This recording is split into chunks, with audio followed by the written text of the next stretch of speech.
Bon, bonjour tout le monde. Bien, présentation. Je m'appelle Alexei Nordel-Markovitz. Je travaille pour Element AI, une petite compagnie qui règle des problèmes de IA à Montréal. Vous avez peut-être entendu parler de nous.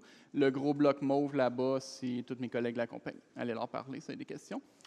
Chez Element AI, je suis gestionnaire de projet, mais quand j'ai accepté de donner cette présentation, j'étais développeur. Ma vie était beaucoup plus faire du code, faire des modèles que les rechercher. Ça va être un peu la thématique de ma présentation.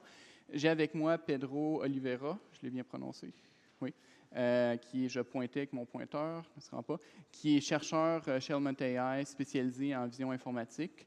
C'est moi qui vais donner la présentation, mais Pedro va donner un coup de main pour répondre aux questions s'il y aurait des questions un peu plus pointues.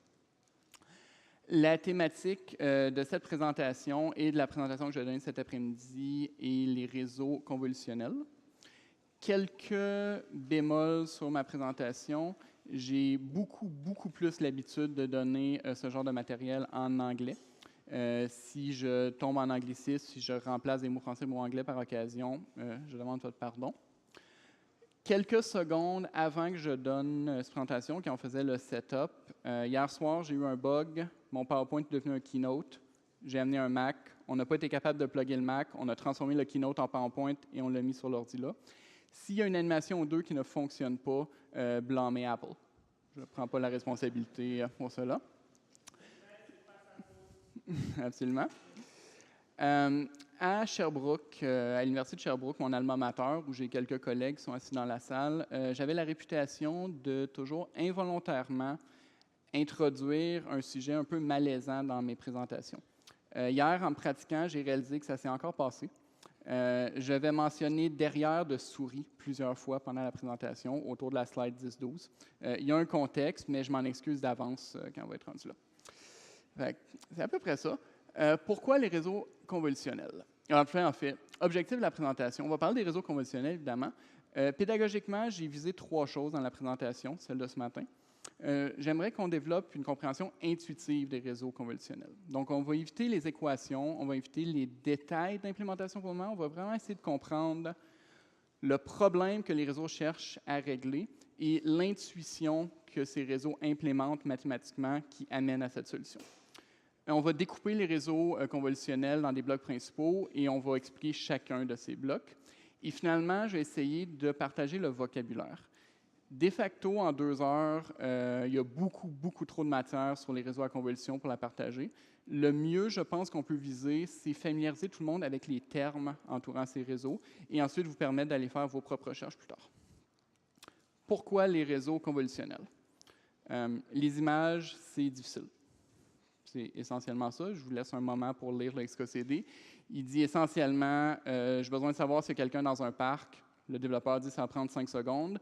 J'ai besoin de savoir si la photo est la photo d'un arbre. Ça va prendre une team de recherche et 3 ans. C'est plus exactement vrai, ça a beaucoup simplifié. Mais pendant longtemps, le traitement d'images, l'identification d'images, la classification d'images était un défi qu'on avait énormément de difficultés à relever dans le machine learning, dans l'informatique at large. Pourquoi? D'un point de vue réseau de neurones et le fait que l'animation flash à l'infini, ça c'est la faute de Apple. On va soulever 2 problèmes spécifiques aux images quand on parle des réseaux profonds standards que vous avez vus. Le premier est le nombre de paramètres à l'entrée. Donc, si on a une image du dataset MNIST, une base de données très connue de digits 0 à 9 noir et blanc, c'est une petite image super simple, 28 par 28. On tombe déjà à 784 valeurs de input, les petits chiffres qu'on voit là. Si c'est une image de couleur, vous faites x3, parce qu'il faut gérer le RGB séparément. Je vous laisse faire le calcul de ce qu'une image 1024 par 1024 x3 donne en input pour un réseau de neurones standard. Donc, c'est un problème, ça serait gros, ça serait lourd, ça serait difficile. Le deuxième problème qu'on va relever, c'est la structure implicite des images. Ce que je veux dire par ça, c'est dans les réseaux profonds que vous avez vus précédemment, toutes les valeurs d'entrée sont connectées à tous les neurones de la première couche. Est-ce que c'est vrai dans ce cas-ci? Oui, c'est vrai. J'ai mis cette image-là hier soir. Pour une image, on sait que quand on regarde une image, il y a une structure dans l'image. Les pixels autour d'un pixel sont évidemment importants. Je veux dire, tout ce qu'on regarde est géographique et localisé. Et c'est mal représenté par la structure de facto de réseau profond où tous les pixels sont connectés à tous les neurones. C'est un peu ce problème-là. Bon, je vous dis que ça ne marche pas très bien, mais on va le démontrer empiriquement avec des gros bémols que si jamais vous faites une expérience comme ça dans une fac de sciences, on va vous sacrer dehors.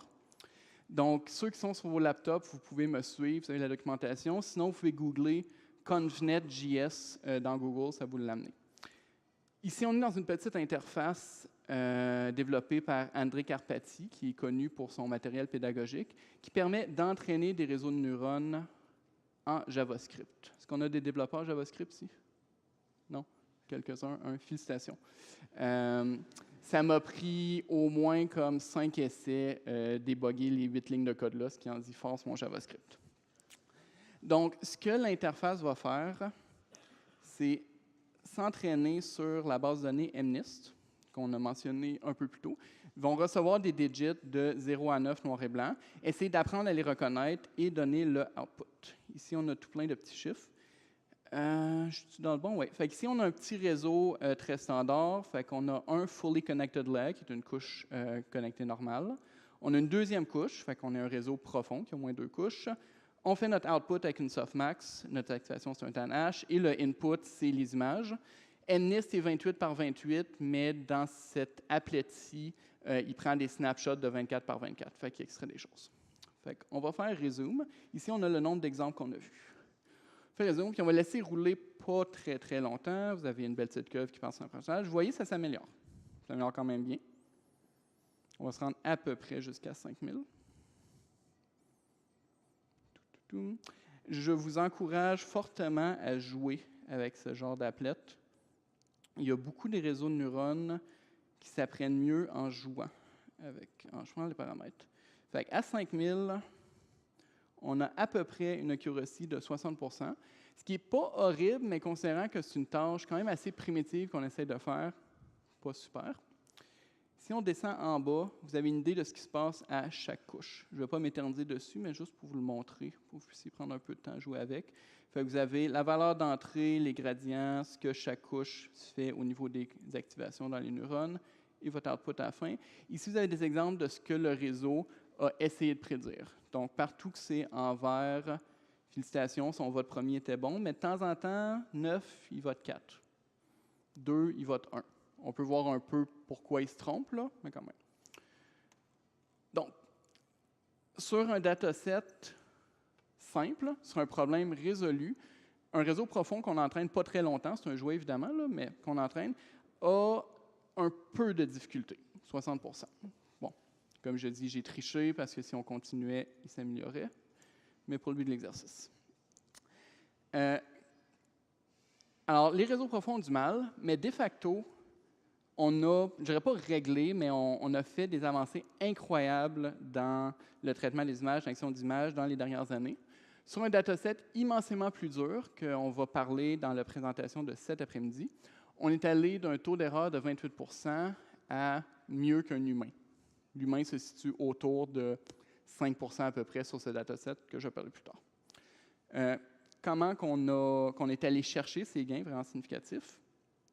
Il y a beaucoup d'avancées qui ont été faites, mais je voudrais qu'on se concentre sur 2 intuitions des images. La première intuition, qu'on a déjà mentionnée pour l'input, c'est que les images ont une structure implicite géographique. C'est-à-dire que si tu veux identifier un chien dans une image, tu ne peux pas juste regarder tous les pixels un peu n'importe comment. Tu as besoin de voir que le chien y existe localement dans l'image et que le reste, c'est autre chose. Et de manière générale, une table, c'est en fait des pattes, un bout de bois et d'autres affaires. Je ne suis pas charpentier, vous pouvez les nommer. Et les pattes elles-mêmes sont une couleur, des polygones, peut-être des clous dedans. Donc, c'est possible de décomposer les morceaux dans une image, dans d'autres sous-images ou d'autres sous-éléments, jusqu'à des éléments très, très fondamentaux. Par exemple, ici, on pourrait dire que c'est juste un coin, rien d'autre. Puis après, on fait un composite. Donc, ces intuitions-là sont, je trouve, à la base des réseaux convolutionnels modernes. Ce qu'on va faire dans le cours d'aujourd'hui, c'est présenter les blocs qui sont dérivés de ce réseau historique. Donc, je ne dirais pas le premier, mais le premier réseau à convolution qui a vraiment fait un impact, qui est très connu, a été publié en 1998 par Yann LeCun. Il y a quelques autres personnes sur le papier. Ils ont peut-être enseigné au courant de la semaine. Je vous laisse googler l'affaire, peut-être ce matin. C'est possible. Donc, vous pouvez aller sur la place web, c'était un outil qui est utilisé dans l'app de AT&T pour vérifier les postal codes et les digits. Ça marchait bien. 98, ça fait un certain temps. Prochaine slide, on va voir une image de c'est quoi l'architecture du réseau LeNet. J'aimerais ramener le fait que les réseaux à convolution ont tendance à être intimidants, mais souvent ne sont pas très complexes. J'explique un peu la différence des deux. On tombe devant le dessin qu'on va voir bientôt de beaucoup de blocs, beaucoup de connexions, beaucoup de morceaux, puis ça peut rebuter, ça peut faire peur. Mais en pratique, c'est surtout, pour citer quelqu'un aléatoire d'Element AI qui peut lever sa main, vas-y Pedro, les réseaux à convolution, c'est beaucoup de la plomberie, c'est beaucoup de l'ingénierie. C'est prendre des éléments fondamentaux qui sont relativement simples, bémol, quote plutôt, et juste les assembler ensemble, jouer avec les paramètres et faire des expériences. On va dire ML as Engineering. Pour ceux qui sont des patenteux dans l'audience, je trouve que c'est des beaux réseaux pour jouer avec. Il y a beaucoup de choses à travailler. Donc, le réseau LeNet, qu'on va expliquer morceau par morceau. J'ai dit que c'est intimidant, honnêtement, comparé à certains des réseaux qu'on va voir cet après-midi, ça reste excessivement simple, mais on voit quand même qu'il y a plusieurs morceaux qui bougent. Spécifiquement, on va en cibler 4. Les couches convolutionnelles, qui sont ce que vous voyez ici et ce que vous voyez là. Les couches de pooling, qu'il y a sûrement une traduction acceptable en français, je ne la connais pas. Les couches d'activation qui n'apparaissent pas sur le dessin. Et la couche connectée à la fin ou la couche d'output. Donc, on va les faire un à la suite de l'autre. Commençons par la couche convolutionnelle. J'ai essayé de faire des gros efforts pour sourcer et donner des liens dans la majorité de mes slides. Honnêtement, vous n'avez pas vraiment besoin de moi pour apprendre cette matière-là. Vous pouvez juste suivre les hyperliens que j'ai mis un peu partout dans le PowerPoint. La matière est là et probablement mieux expliquée que ce que je vais vous donner. Donc, je vous encourage de cliquer. Qu'est-ce qu'une convolution? Pour comprendre un réseau convolutionnel ou une couche convolutionnelle, ça en tient qu'on doit comprendre c'est quoi une convolution. Supposons qu'on a une matrice A et une plus grosse matrice B, ou du moins plus grosse ou égale. La convolution de une sur l'autre est simplement la multiplication point par point. On la fait slider, on additionne et on la sort dans une autre matrice.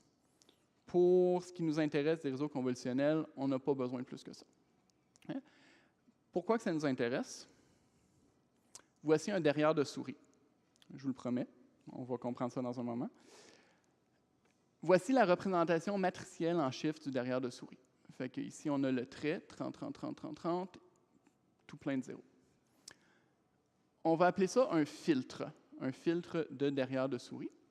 Et ce qu'on voudrait faire, c'est la convolution de ce filtre, qui représente un derrière de souris, sur des morceaux de la souris.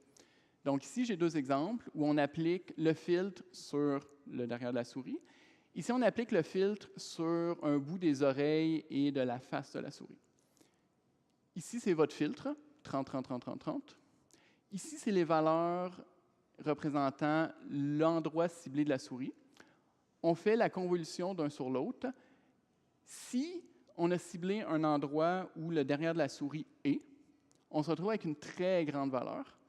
Si on a ciblé un endroit qui n'a rien à voir avec le derrière de notre souris, les yeux, on se retrouve avec un très petit chiffre. Ici, c'est évidemment des exemples très binaires. Là. En pratique, le gradient est un peu plus fort, mais vous comprenez l'idée. Donc, le filtre, la convolution nous permet de poser la question, si j'ai un filtre qui représente quelque chose, de ma souris ou pas, et que je slide ce filtre sur ma souris à chaque position, et je fais la convolution, je pose la question, est-ce que l'élément voulu est présent, oui ou non? Ou en fait, plus précisément, j'évalue à quel point l'élément est présent, de très peu à beaucoup. La couche à convolution sert majoritairement à poser cette question-là. à poser la question, est-ce que la caractéristique souhaitée, derrière de souris, est présente à des endroits dans mon image et à quel point? Ici, c'est un exemple développé pour des humains, c'est facile à lire. En pratique, ce que les réseaux vont apprendre et utiliser, ça ressemble plus à ça. On peut voir qu'il y a des caractéristiques dans ces blocs-là, mais ce n'est pas particulièrement human readable. Et je réitère, parce que je pense que j'ai oublié de le dire, ce que le réseau à convolution cherche à apprendre majoritairement, c'est ces filtres. On va en parler un peu plus dans les prochaines slides. Donc, l'idée, c'est qu'on a développé ces filtres, on a appris ces filtres, et ensuite, on les glisse, on fait la convolution du filtre, le loop infini, c'est Apple, on fait la convolution des filtres sur nos images, et on reçoit une carte de réponse. Fait que ça, c'est la question, à quel point ce trait est présent dans mon image, et ça, c'est la réponse de très présent, moyennement présent, peu présent pour chaque position. Ouais, c'est ça. Et ici, grâce à ces filtres, on peut implémenter la solution à notre premier problème qu'on a réglé, qu'on a nommé. On avait parlé du fait qu'il y avait beaucoup de paramètres dans une image et qu'un réseau complètement connecté, ça serait beaucoup de poids à apprendre. Ici, ce qu'on va faire, c'est que la convolution, ça c'est nos valeurs d'input, la convolution va cibler juste la taille du filtre et va stocker la réponse, la présence ou l'absence, dans une seule neurone. Donc, on vient chercher l'intuition que l'image, ça, vous devez essayer d'imaginer que c'est votre image, que l'image a une réalité locale géographique en plaquant notre filtre sur cet endroit-là. Et on vient répondre à la question, pour cette position, est-ce que ma caractéristique est présente? On va slider vers la droite, puis on va répondre tout, partout, présent, pas présent. Okay? Ça va répondre à une question. On avait notre derrière de souris. Si on fait la convolution du derrière de souris sur tout l'input, on reçoit une map qui nous dit présent, pas présent pour le derrière de souris, mais ce n'est pas suffisant pour identifier des images compliquées ou multiples images ou autres. Donc, nécessairement, on se retrouve à avoir plusieurs filtres et plusieurs couches de réponses. C'est-à-dire que pour chacun des filtres qu'on a qui cherchent à identifier une caractéristique différente, ça pourrait être un derrière, ça pourrait être un devant, ça pourrait être l'œil de la souris, on va générer une carte de réponse différente. Fait que ça, c'est notre input. Chaque carte de réponse sert à répondre à la question pour un filtre. Oups, j'ai inversé 2 slides hier, désolé. Ensuite, plus, pas mathématiquement, mais plus comme down to earth, ça ressemblerait peut-être un peu à ça. Donc, on a ici une image d'input qui est en RGB. Avec ça, c'est notre rouge, vert et bleu, les verts quelconques. Ici, on a 2 filtres, RGB, RGB. Chaque filtre cherche à répondre à une question de est-ce qu'une caractéristique est présente ou non. Et on se retrouve avec 2 cartes qui disent pour la convolution, à chaque position que j'ai fait la convolution pour ce fil donné, l'élément est-il présent ou non? C'est un moment où dans mes notes, je prends une demi-pause et je demande s'il y a une question sur ça. Essentiellement, ce qu'on vient de voir, c'est je ne dirais pas le gros, mais le gros morceau. Oui.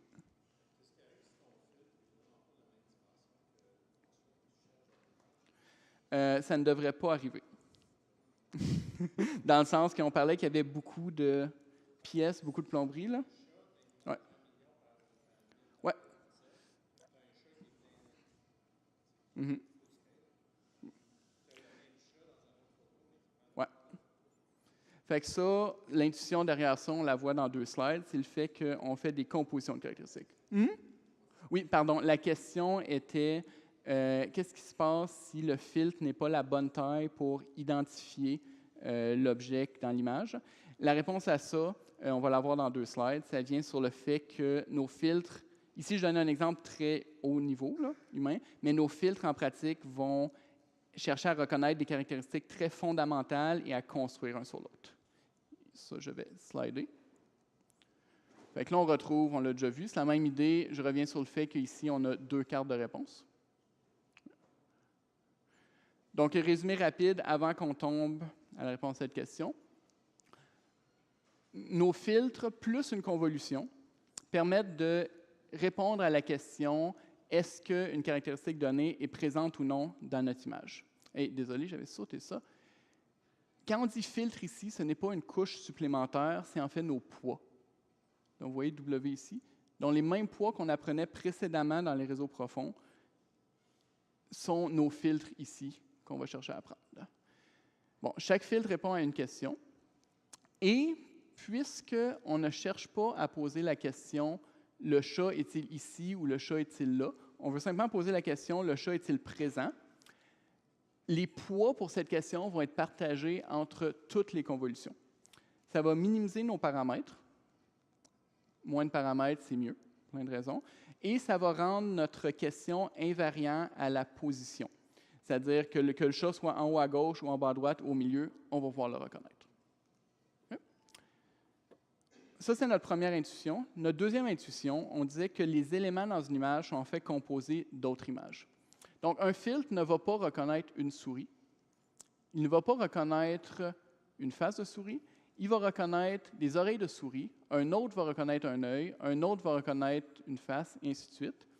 Et on va chercher à construire un composite. En fait, le réseau va chercher à utiliser un composite de ces filtres pour répondre à sa question.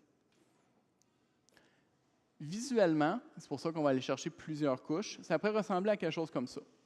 On pourrait avoir une couche qui va apprendre à détecter des morceaux de visage. Donc ici, on voit un œil, ici, on voit nez, des choses genre. Ces filtres vont être feedés, la réponse, la carte d'activation va être donnée à la prochaine couche qui, elle, va apprendre à reconnaître des visages. Donc, il va apprendre que la composition de l'absence, la présence d'un nombre de ces caractéristiques permet d'affirmer ou infirmer la présence ou l'absence de certains visages. Pour revenir au chat, donc on pose rarement la question gros chat, petit chat, ce n'est pas un fil final. On va apprendre des morceaux de chat sur plusieurs couches. Et à mesure qu'on fait des données au réseau avec des exemples de gros chats, de petits chats, de chats moyens, il va apprendre la combinaison de toutes les caractéristiques nécessaires pour identifier des petits, des moyens et des gros chats. Ça répond un peu à la question? L'exemple précédent, 2 couches. 1, 2. En réalité, dans les réseaux à convolution, c'est insuffisant. On a besoin d'une abstraction beaucoup plus grande. Ça peut ressembler à quelque chose comme ça. Ici, vous avez un réseau à 8 couches. On voit qu'en bas complètement du réseau, on a appris des caractéristiques quand même assez abstraites. C'est difficile de dire, comme ici, on voit qu'on a appris un trait, ici, comme courbe. C'est dur de dire qu'on identifie quelque chose de concret. Et à mesure que ces caractéristiques quand même abstraites sont passées aux couches de plus en plus loin, on commence à découvrir des représentations qu'on est capable visuellement de reconnaître. Bon, si vous avez suivi les articles de Google qui font de l'art cauchemardesque, ça ressemble un peu à ça. Mais avec un peu d'imagination, vous pouvez voir que ça, c'est une rocking chair. Ça, il y a un peu de bateau pirate ici. Ici, on peut voir les morceaux du pitcher qui permet à part de l'eau. Donc, on fait des réseaux très profonds qui apprennent des représentations très abstraites que les couches supérieures apprennent à utiliser le composite de ces représentations pour faire quelque chose de plus en plus proche de notre réponse, qui est finalement notre classification. C'est ça que les couches à convolution font. Ouais. En fait, ça va être 3 filtres RGB, généralement, et le composite de ces inputs va donner les réponses.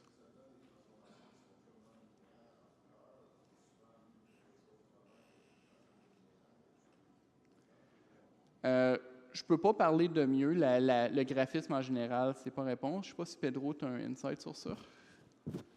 J'ai pas compris la question. Oui, en fait. donc désolé, il faut que je répète la question. La question est, souvent, on est mieux de gérer les couleurs. Ouais.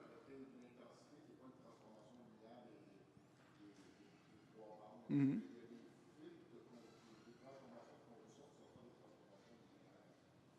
Donc, en fait, toutes les transformations de convolution qu'on va faire sont non linéaires parce qu'on va rajouter une couche d'activation qui rajoute la non-linéarité après. Je ne sais pas si c'est... Parfait. À moins que Pedro ait un insight, non. Donc, après tous les couches à convolution, pour ajouter justement la non-linéarité à notre modèle, on va rajouter une couche d'activation qui va être essentiellement identique ou similaire à ce que vous avez vu précédemment. Alors, je ne vais pas passer beaucoup de temps dessus. Historiquement, dans le réseau LeNet, on utilisait TANH comme fonction d'activation. En pratique, quasiment tous les réseaux maintenant utilisent ReLU. Donc, c'est comme ça. Juste savoir que ça existe après tous les couches à convolution, et c'est ce qui nous permet de rajouter la non-linéarité dans notre modèle. Suite à la convolution et au ReLU, on trouve souvent une couche de pooling. Le pooling est une opération relativement simple. Donc, si notre input est ici, on va passer un filtre de pooling d'une certaine taille, c'est donné par des paramètres, avec un certain stride qui est le saut. Et on va garder juste une sous-partie de l'information. Le pooling le plus commun est ce qu'on appelle le max pooling. Donc, simplement qu'on garde la valeur la plus forte dans le filtre et on la stocke. On retrouve aussi dans certains modèles, entre autres le modèle de Google qu'on va discuter cet après-midi, du average pooling, qui est la moyenne des valeurs. Il peut exister d'autres poolings, mais de facto, le max pooling est très populaire. On cherche à faire deux choses avec le max pooling. On cherche à réduire le nombre de paramètres, la taille de nos inputs. Les réseaux à convolution peuvent devenir très, très grands facilement, se frapper à des limites de mémoire dans la carte vidéo ou autre. Et on introduit un peu de résistance au bruit local, dans le sens que généralement, si ça, c'est la réponse à la question « Est-ce que ma caractéristique est présente? » On ne s'intéresse pas trop à « Est-elle présente juste à côté? » On veut juste savoir « Est-elle présente dans ma géographie générale? » Donc, si ça nous dit que oui, pas trop, pas pire, et ainsi de suite. Donc, les couches de pooling, c'est rien de plus compliqué que ça. Il n'y a rien d'appris dans la couche de pooling. C'est purement une transformation linéaire, fixe, telle quelle. Il n'y a aucun apprentissage qui est fait. L'apprentissage se fait complètement ici.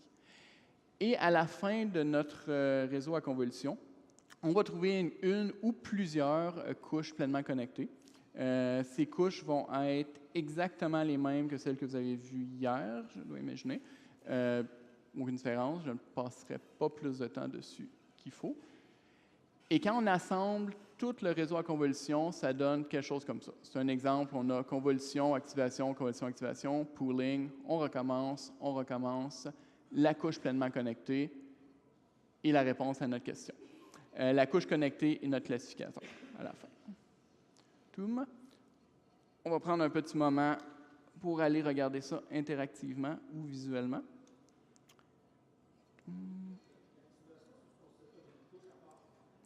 Elle est pleinement connectée. Bien, c'est une couche indépendante. Donc, le résultat final des convolutions va être donné dans la couche connectée, suivi peut-être d'une autre couche connectée, suivi de notre couche réponse qui est connectée aussi. Alors, désolé, mes mauvais réflexes. La question était, est-ce que la couche connectée considère une couche à part? La réponse est que c'est une couche en soi. Elle n'est pas à part du modèle, elle est pleinement dans le modèle, mais c'est des couches séparées. Il y a des poids qui sont appris entre les couches à convolution puis la fully connected. Oui? Est-ce que tu peux parler un peu plus fort? À chaque couche de convolution? Non. En fait, les filtres, c'est-à-dire les poids, pour chaque couche à convolution, vont être appris différemment. C'est ça qui nous permet de faire la hiérarchie des filtres, si on veut. Oui, c'est ça. Ils vont être appris séparément pour chaque couche à convolution.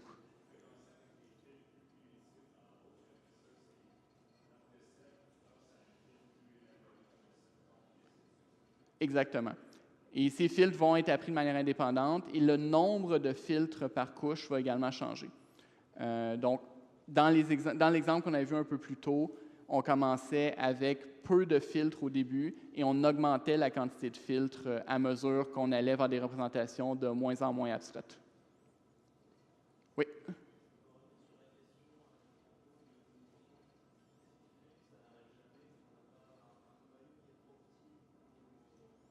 Mm-hmm. Donc, ouais, La question est comment on fait pour gérer la taille différente dans les caractéristiques qu'on cherche. C'est bien ça. Mon instinct de développeur est de dire rajouter plus de données dans votre modèle. Peut-être que Pedro a une suggestion plus élégante. Non, bon, c'est la même suggestion à Pedro. Si vous avez beaucoup de chats qui sont gros et vous voulez identifier des petits chats, trouvez des images de petits chats.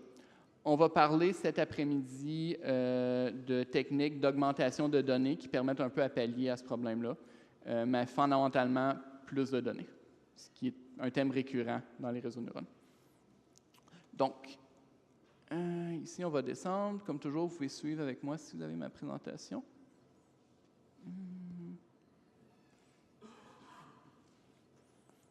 Non, l'Internet. Donc, c'est le moment où j'apprends si cet ordinateur-là gère bien JavaScript ou pas. Pour le moment, c'est pas un grand succès.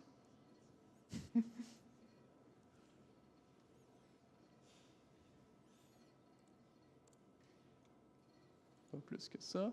Prise 2. OK, c'est bon. Donc, c'est un autre jouet applet que je vous suggère de jouer avec. Il y a beaucoup de ces applets de visualisation-là qui sont disponibles pour les réseaux à convolution. Je trouve que c'est une bonne manière de travailler son intuition.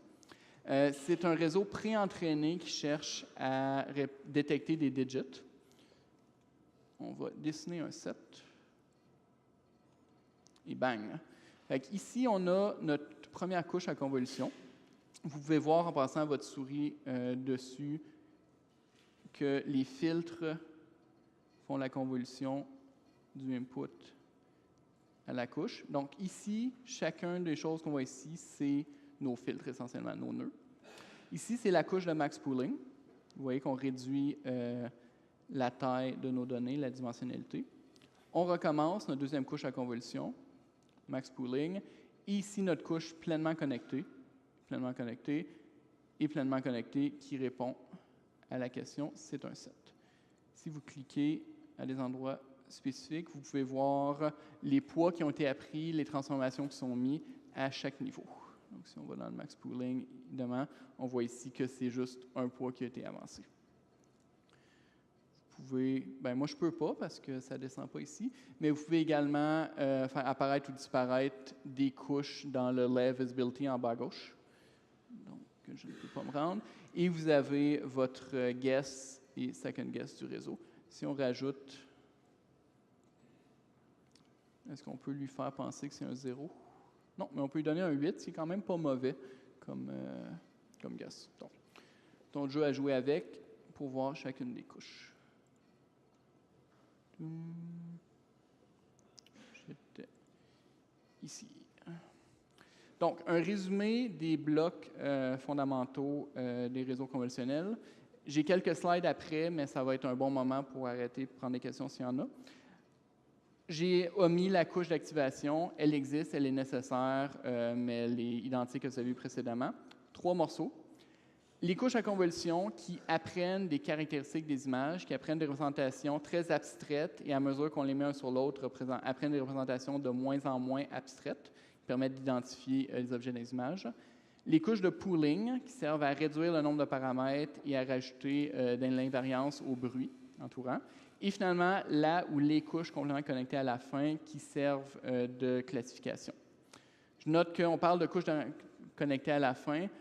C'est possible dans certains cas, et on va en parler un peu plus cet après-midi, d'utiliser autre chose que des réseaux de neurones pour la dernière couche. Vous pourriez mettre un SVM, même une régression linéaire ou autre. Pour certains modèles très profonds qui apprennent des caractéristiques très fonctionnelles de haute qualité, la dernière couche peut être à peu près n'importe quel classificateur et donner des bons résultats. On touche ça un peu à la prochaine présentation. Oui.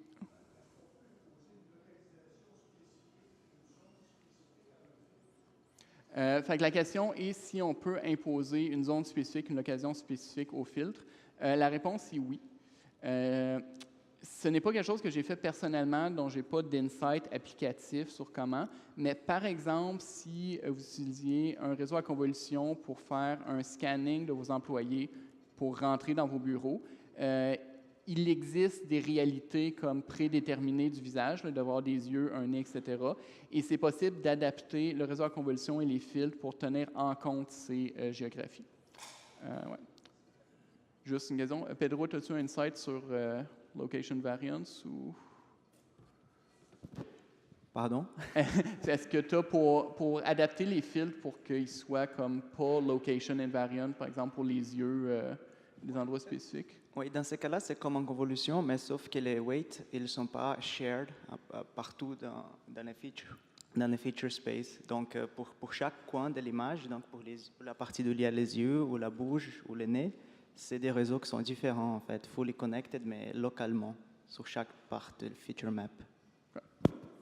Oui. Oui. On en parle tout de suite après cette slide-là.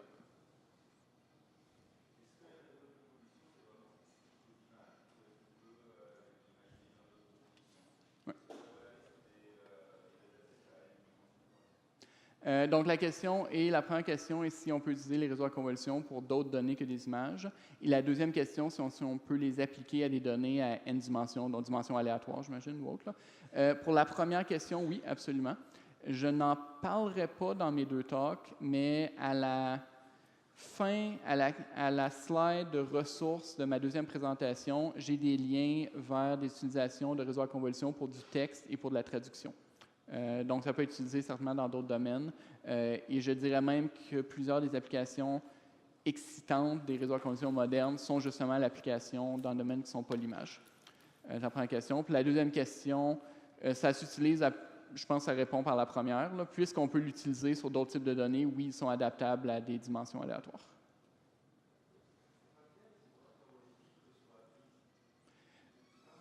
Mm-hmm.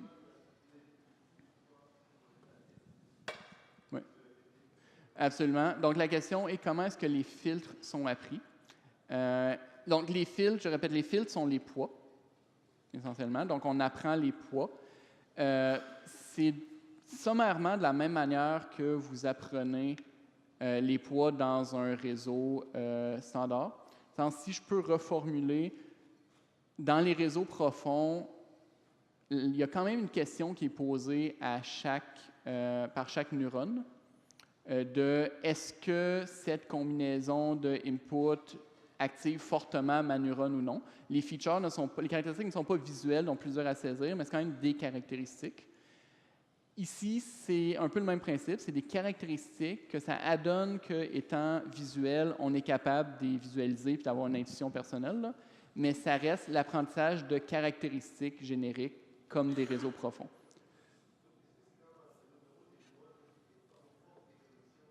Oui. La question est, est-ce que c'est comme un réseau de neurones profond, mais moins connecté? La réponse est oui. En fait, c'est un réseau de neurones qui va implémenter les intuitions qu'on avait mentionnées, qu'il existe une structure géographique locale et une composition de caractéristiques qui représentent une image. Oui. Mm-hmm.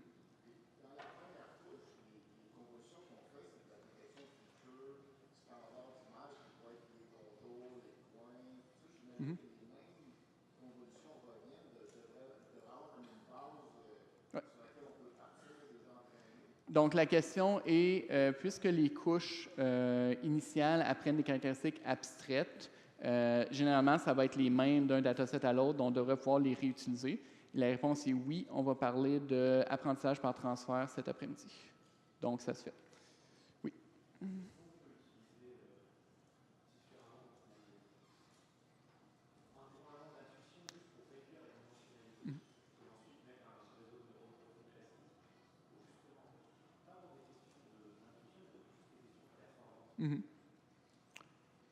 Dans le sens utiliser le réseau au complet ou...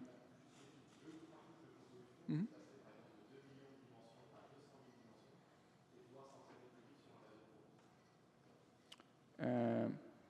Question? Je vais reposer la question. Ouais. Tu peux répéter la question? Oui. La question est, est-ce qu'on peut utiliser un réseau à convolution avec le seul but de réduire la dimensionnalité pour ensuite mettre un réseau traditionnel?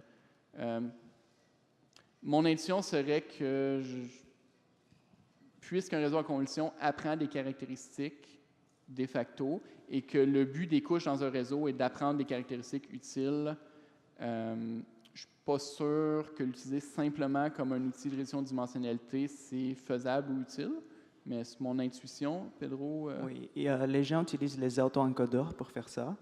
Et puis, ils peuvent faire l'encodeur peut être des convnets, par exemple.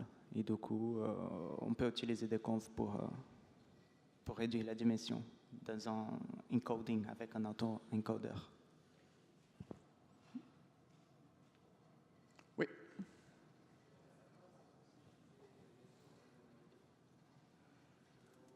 Est-ce que tu peux parler un peu plus fort, s'il te plaît?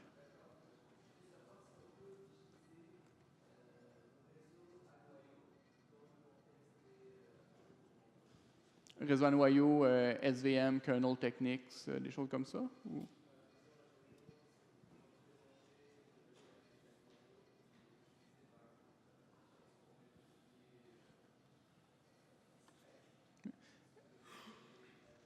Mm-hmm. La question est si on peut utiliser comme classificateur à la fin ou dans le...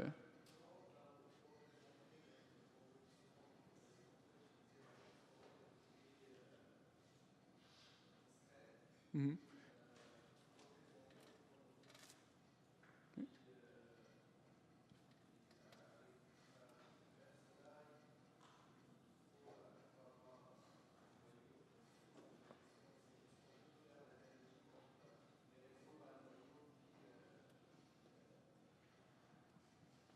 Et les réseaux à convolution.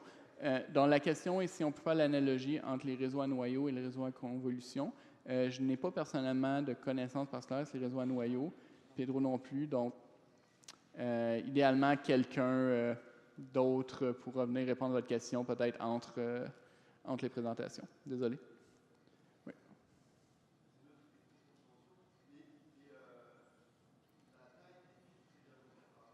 Pardon? Donc, la question est si la taille des filtres est un paramètre ou un hyperparamètre. La réponse est oui. On va entre autres en parler soit plus tard ou cet après-midi. Donc, la question est s'il est différent pour chaque couche de convolution. La réponse est parfois. Donc, cet après-midi, on va voir une historique des modèles State of the Art de 2012 à 2016. Et on va voir que dans plusieurs de ces modèles, la taille des filtres, la taille des convolutions change à travers les couches. J'ai pas raté personne. Oui, là-bas.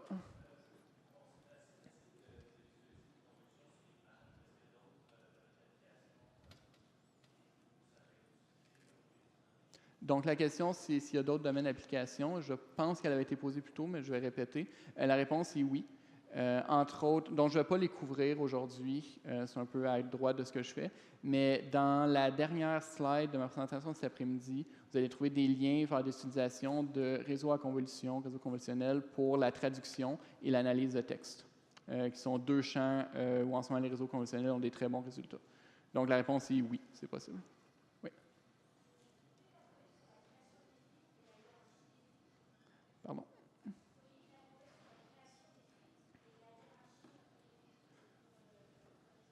Donc, la question est si je pourrais élaborer sur la création des filtres et la hiérarchie des filtres. Est-ce que vous pourriez expliquer ce que vous voulez dire par élaborer? Genre pratico-pratique, la... Ah. Mm-hmm. Donc, la question est comment ils sont faits. Les filtres sont appris, c'est les poids du réseau. Essentiellement, comme je l'ai expliqué plus tôt, les filtres sont des caractéristiques utiles qui permettent de répondre à la classification finale du réseau. Puisqu'on construit le réseau de manière locale, les réseaux à convolution apprennent de manière implicite, je dirais, des caractéristiques que nous pouvons nous représenter. Mais dans ce sens-ci, les filtres ne sont pas différents que l'apprentissage que vous avez fait pour un réseau profond, vu précédemment. C'est des poids, des transformations, des activations que le réseau a découvert étaient utiles pour classifier le résultat final. Donc, il n'y a pas de... Ce n'est pas empirique, si on veut. Il n'y a pas de... Je crée une couche de filtre qui vise à représenter l'abstraction d'une table. C'est implicite dans la manière que le réseau apprend à répondre à la question.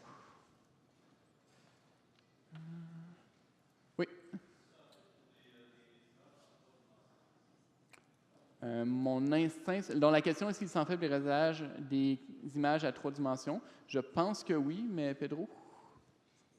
La question, c'est si on peut faire ça dans des images qui ne sont pas En 3 dimensions. Ah oui, mais il faut adapter en fait, parce que dans ces cas-là, les filtres doivent être aussi en 3 dimensions, pas qu'en 2 dimensions, les kernels. On fait ça dans les vidéos, aussi dans les images médicaux qui ont plusieurs dimensions.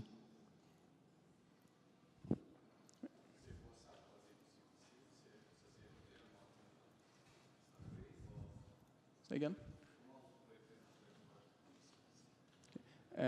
Quand on peut présent? Ouais. Okay. Donc la question, c'est comment représenter 3 dimensions? Pedro, je ne sais pas si tu as... Comment on fait quoi, pardon? Comment représenter 3 dimensions, les données? C'est une dimension de plus dans le input, j'imagine? How to represent the data in 3 dimensions? Just add one more. Il faut juste ajouter une dimension de plus. En fait, les images RGB, elles sont déjà en 3 dimensions. Mais par exemple, si c'est des images médicaux où il y en a encore un autre signal, RGB, et puis, je ne sais pas, une autre chose, depth, c'est juste un plane de plus, en fait. Le RGB et puis le depth, par exemple. Donc, on ajoute l'input au lieu d'être 3 dimensions, ça sera 4, 5 ou 6. Oui, juste regarder l'heure, parce qu'il me reste quand même quelques slides. Ah, on a beaucoup de temps. Oui.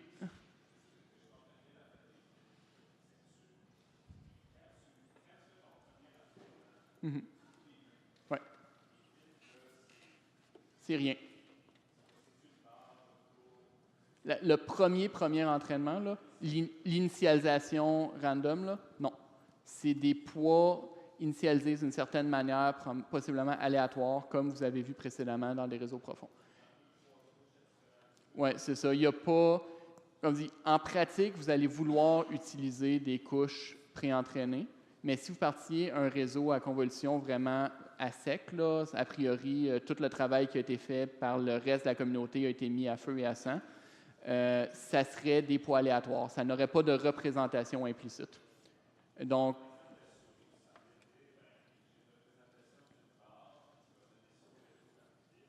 ouais. Non, absolument. De facto, dont la question est si les couches initiales ont une représentation forcée, entre guillemets, ou suggérée. La réponse est non. Ben, non. En pratique, on va vouloir utiliser quelque chose comme ça, mais si vous repartiez à 9, votre réseau ne connaîtrait rien. Il apprendrait des données à faire des représentations abstraites comme des courbes et moins abstraites avec le haut, mais il partirait avec rien, des poids très similaires à un réseau profond normal.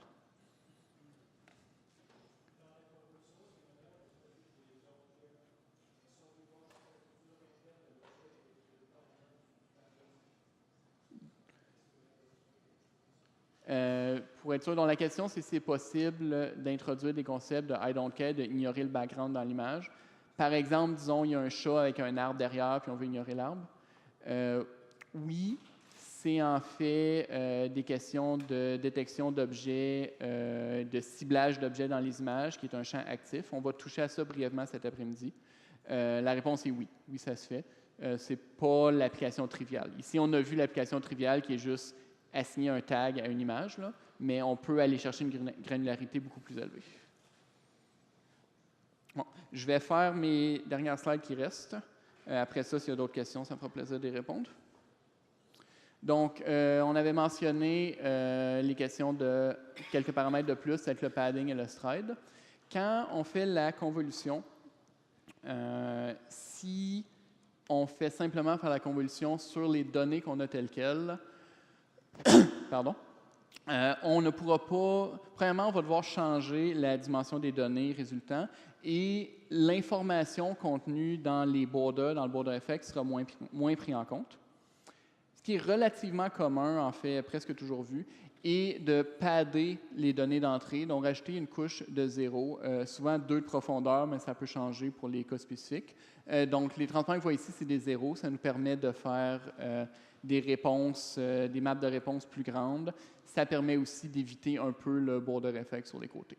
Donc, le padding est un hyperparamètre. Deuxième hyperparamètre qu'on voit dans une couche convolutionnelle est le stride. Donc, dans l'exemple qu'on a vu précédemment, on appliquait la convolution sur chaque pixel, on glissait de 1. Souvent, on va en fait glisser de 2 ou glisser de 3. L'intuition est qu'on n'a pas besoin d'une réponse aussi précise qu'un stride de 1. Ça nous permet de réduire un peu le nombre de paramètres à la fin. De facto, dans certains réseaux modernes, on utilise le stride pour remplacer le pooling. Je n'irai pas en profondeur sur le pourquoi ou comment ça marche. C'est un champ de discussion actif dont je ne suis pas participant, mais je vous ai mis en lien un article qui suggère une architecture de réseau à convolution qui a simplement des couches à convolution et une couche connectée à la fin, aucun pooling. Donc, ça peut se faire, il y a certains avantages. La majorité des réseaux state-of-the-art que nous allons voir cet après-midi utilisent quand même du pooling. Prenez ça pour ce que vous voulez. J'avais mentionné le partage des poids, je reviens dessus.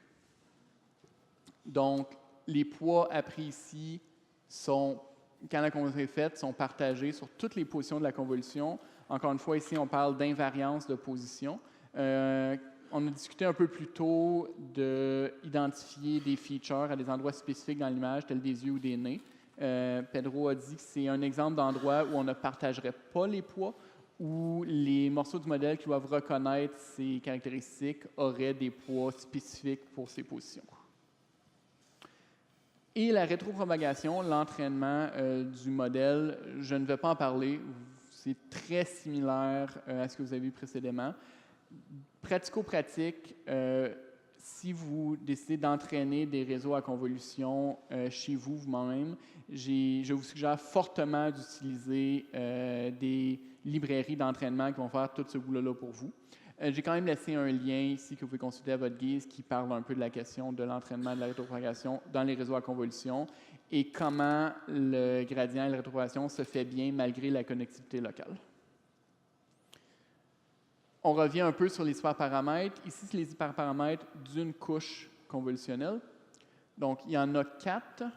Le nombre de filtres, le nombre de poids, le stride qu'on a vu plus tôt, le padding et la taille du filtre, qu'on va aussi appeler le field size ou le receptive field size, qui peut être 2 par 2, 3 par 3, 4 par 4, dépendamment de l'utilisation. Cet après-midi, on va voir plusieurs exemples de ces hyperparamètres qui changent. Et finalement, est-ce que j'ai le temps? Oui. On va retourner à notre petit démo. Donc, la même page, mais cette fois-ci, nous avons un réseau à convolution très standard. Donc, couche d'input, convolution, vous voyez ici le nombre de filtres, le stride, le pad, ReLU, couche de pooling, couche de convolution, couche de pooling, softmax sur nos réponses. On va laisser s'entraîner jusqu'à 5000 exemples, similaires à notre dernière. Ce que je fais comme comparaison ici, c'est-à-dire performance après le nombre d'exemples, n'est aucunement valide hors d'un contexte rapide. N'utilisez pas ça. On va le laisser. Oui. Mm-hmm.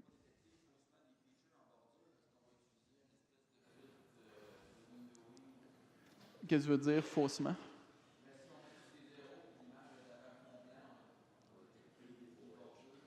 C'est dans la question, ici, en disant du padding, il faut appliquer quelque chose de spécifique pour éviter la détection de false features autour des coins. Mon expérience personnelle est que non, genre juste empiriquement, mais Pedro, je ne sais pas. Oui, c'est ça. Donc, la réponse est empiriquement, non, c'est pas un problème.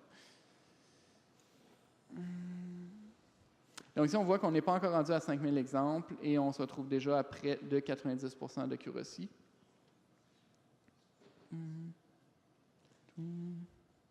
On va arrêter à 5000. On est à peu près à 90%. Encore une fois, MNIST est un toy dataset, c'est un problème résolu. Si on voit les votes, les petites difficultés que le réseau a eues, pensez que ça c'était un 8. Aucune idée c'est quoi ça, et pour être franc, moi non plus. Ici, vous tombez à un des problèmes de viser 100% dans des bases de données d'images. Je vous laisse voter entre vous sur c'est quoi. 3, 5, oui absolument. 6, 1, OK. Donc, de manière absolument non scientifique, on voit ici qu'un réseau à convolution sur une faible quantité d'entraînement performe beaucoup mieux sur la classification d'images simples que le réseau profond. Si vous vous amusez à quelque chose d'un peu plus significatif et dur, le même applet vous permet d'entraîner des réseaux sur CIFAR10. CIFAR10 est, encore une fois, 10 catégories, mais des images beaucoup plus riches, de couleurs, classification difficile, plus variée.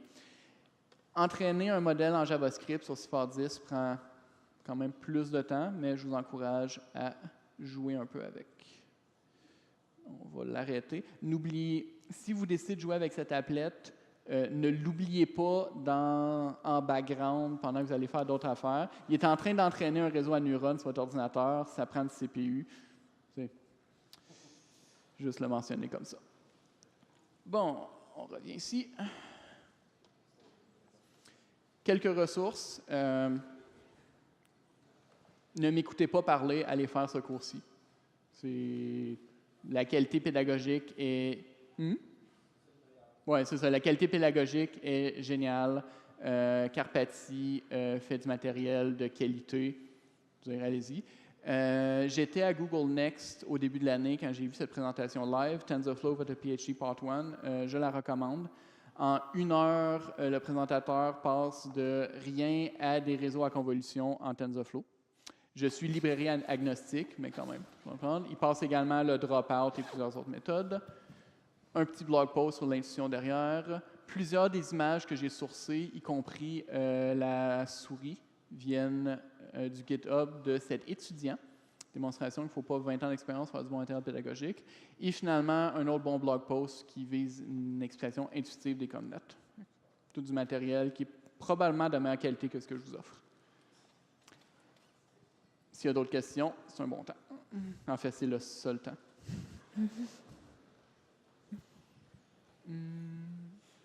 Ouais.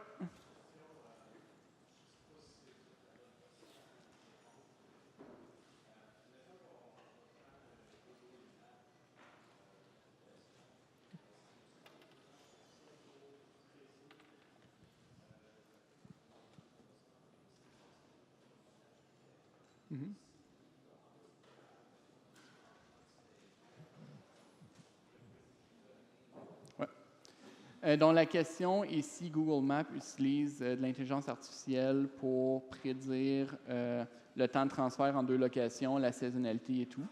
Je n'ai absolument aucune connaissance profonde sur ça, mais ma réponse va être oui, parce que pourquoi qu'ils ne le feraient pas?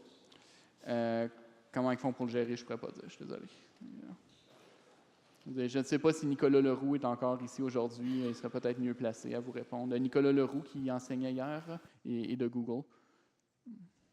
Ouais. Oui.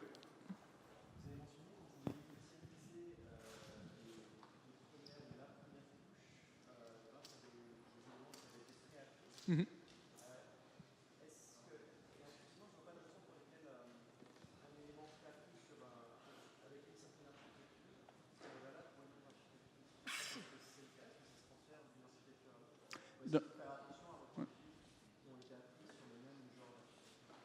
Donc, la question est si on peut prendre des couches qui ont été apprises sur une certaine architecture de réseau à convolution et les transférer sur une autre architecture.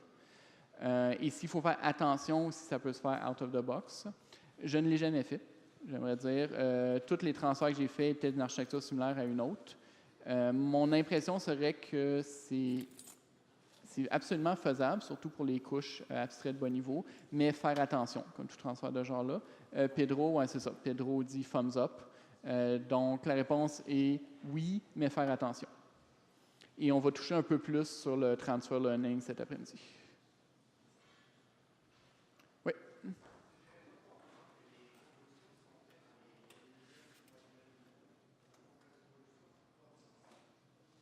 Pardon? Répète.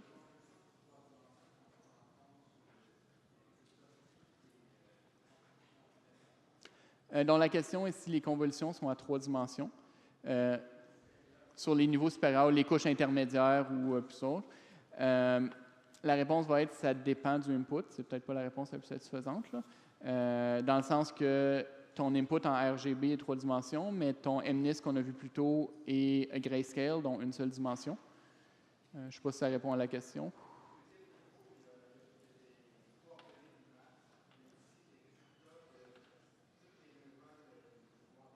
Oui. Ça va être à n dimensions où n est ton nombre de filtres. Désolé, j'avais mal compris, mais oui, ça ne va pas être à 3 dimensions, ça va être à n dimensions selon le nombre de filtres qui est un paramètre. Je ne me trompe pas, Pedro? Oui? Oui, sounds good. OK, je pense qu'on est bon pour ce matin. Alors, je vous revois. Ah, non, il y avait une. Vas-y. Ouais. Non, vas-y, c'est un bon temps.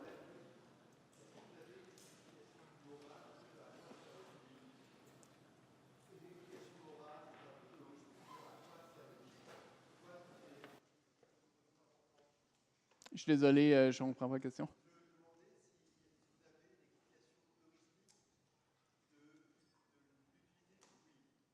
Du pooling? Du pooling, oui. Donc, la question est si j'ai une explication heuristique ou intuitive du pooling, pourquoi ça marche. J'ai 50% de la réponse et l'autre 50%, je vais essayer de la donner à Pedro. Pour la partie invariance au bruit, puisque vous prenez une partie de vos données, et on rappelle que ce bloc est une carte de réponse qui pose la question présent, pas présent dans une localité, vous résumez les 4 réponses à une seule réponse, oui, la caractéristique est présente ou non. Et implicitement, c'est l'information qui nous intéresse. Ça, c'est pour une partie. Oui, il y a aussi la partie pour contrôler la capacité du modèle, parce que dès qu'on va plus deep dans les réseaux, on veut avoir plus comment dire ça, plus de hidden units, et du coup, il y aura plus de paramètres. Si on ne fait pas de pooling, ça va juste exploser. Donc, le pooling, c'est aussi pour contrôler la capacité dès qu'on va plus deep sur les réseaux.